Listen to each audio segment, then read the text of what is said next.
Oh, bloody freezer, mate. How's it going, guys? Lee here. Now, before I go into the best bank accounts to park your money in Australia, I think it's important to understand that the Australian government will only back up bank accounts from ADIs, that's authorized deposit taking institutions, upwards to $250,000 per account per bank. So what exactly does that mean? It means that, let's say, for example, I have $500,000 in cash. If I were to park all $500,000 into a Commonwealth Bank savings account, the government will only guarantee that I get $250,000 of that back if, for example, Commonwealth goes bust and they have no more money.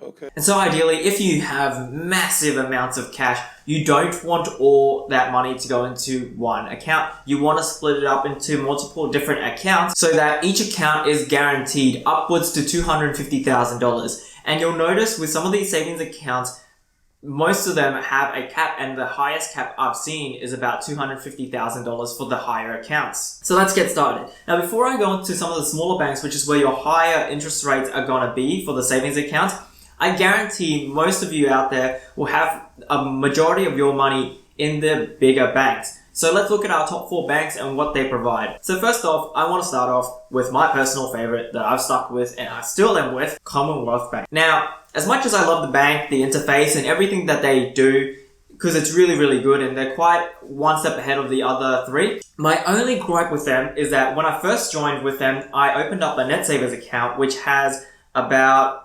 1.9% interest. Now, at that time I think I saved up about $30,000 to $40,000.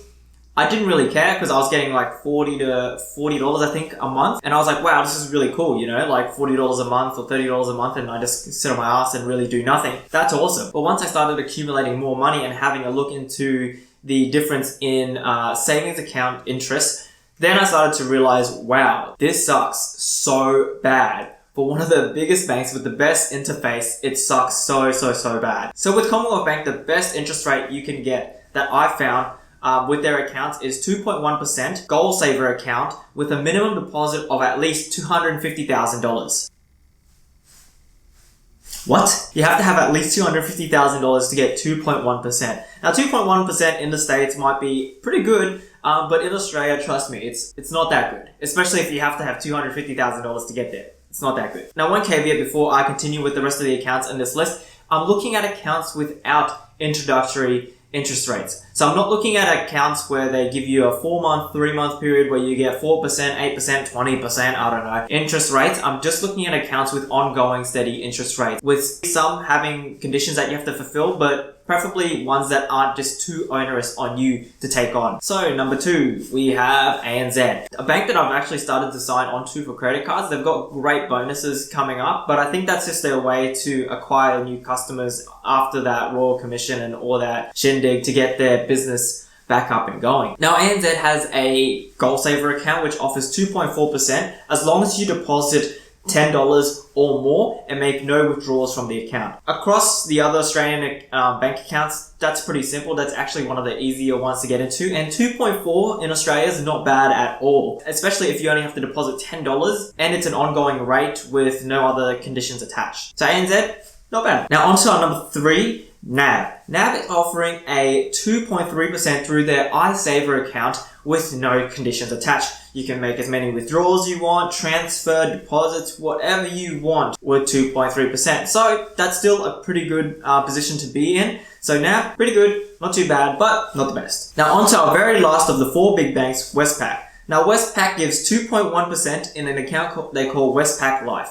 Now, the only condition in this account is that you have to deposit money into the account. It could be any amount of money, but it has to be more than what it was at the beginning of the month when you get to the end of the month to receive that 2.1%.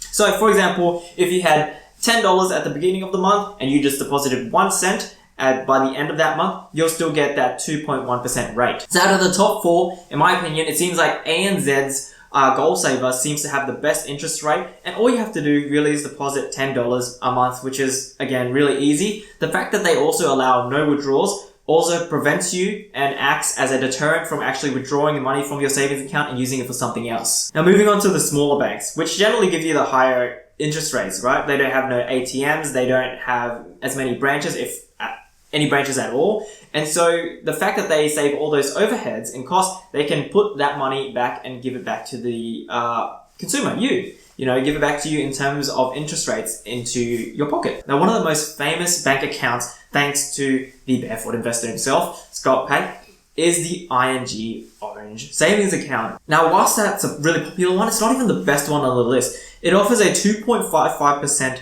interest rate, and you have to make 5 transactions on the Visa debit card that they give you, and you have to make a $1,000 deposit every single month to get that rate. And if you have an amount over $100,000, forget it, because it has a cap of $100,000, so they will only give you that 2.55% upwards to $100,000. Anything over that, they then refer to the default rate, which is a lot lower. So ING, whilst I like the platform and the rate, and I use it for my partners and I's joint account, no, not the one to sign up for. Now, the next one on the list, it's not the highest interest rate, but I personally used it when I was saving up for my first investment property, and I still use it now just to hold on to my cash.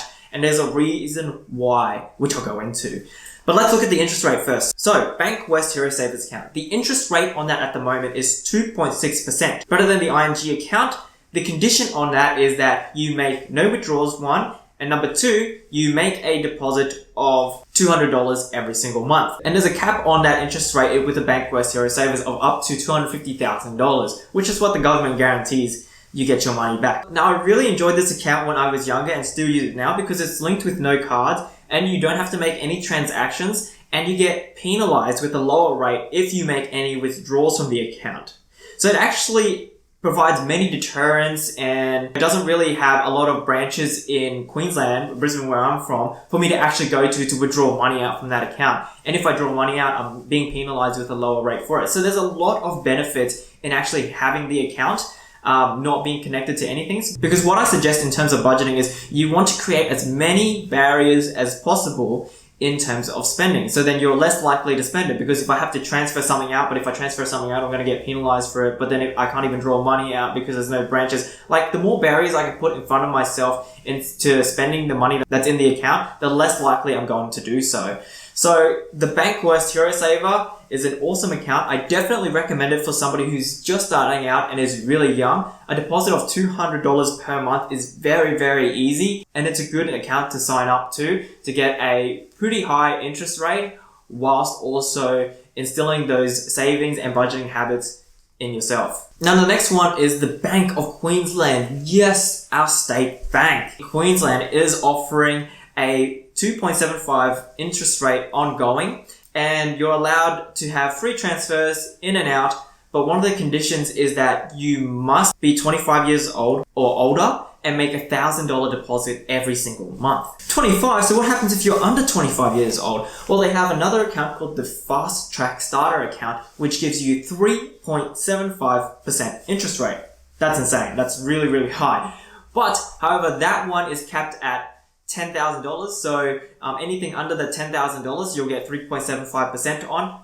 Also, you have to be between the ages of 17 to 24. So this account is actually perfect for people who are starting out and starting their savings, because you're going to get so much more return on your money. But I will be honest and be realistic, $10,000 in terms of gaining interest from that, you're not going to get much. But again, it's perfect, and it's probably the best option for somebody who's just starting out, especially if they've got a lot less than $10,000. You might as well get the most out of everything. And now the highest ongoing rate in a bank that's, an authorized deposit taking institution, ADI, it goes to UBank. Now, UBank is a subsidiary of NAB, and we saw that NAB provided a pretty good offering with 2.3%, and UBank goes up another notch at 2.87%. Now, the conditions with the UBank account, and I know a lot of people who have their UBank accounts, is that they're just an online bank, so there's no ATMs or anything like that, but they don't charge you if you take money from any ATM, which generally comes at a cost of $2. One of the conditions is that you have to make a deposit of $200 a month, so kind of like Bank West, and it's only upwards to $200,000, which is pretty good. So what does this actually mean? So if you are depositing $100,000 with a 2.87% interest rate on return, you'll be getting $2,870 every single month. Divide that by 12. That's about $200 per month, which could cover a lot of expenses that you'd have on a daily. So as a quick one, guys, that's what the banks are currently offering in Australia in terms of interest rates. Have a look at them. I would definitely move my money out of the top 4 banks into one of those smaller ones, especially with the government guarantee. I'm not, don't be too worried about losing your money or anything like that. They're all pretty good. I've opened up accounts in about 3 out of the 4 that are there. So yeah, have a go at it. Give me a like if you really enjoyed this video, guys. Make sure you subscribe, and I'll see you next time. Cheers!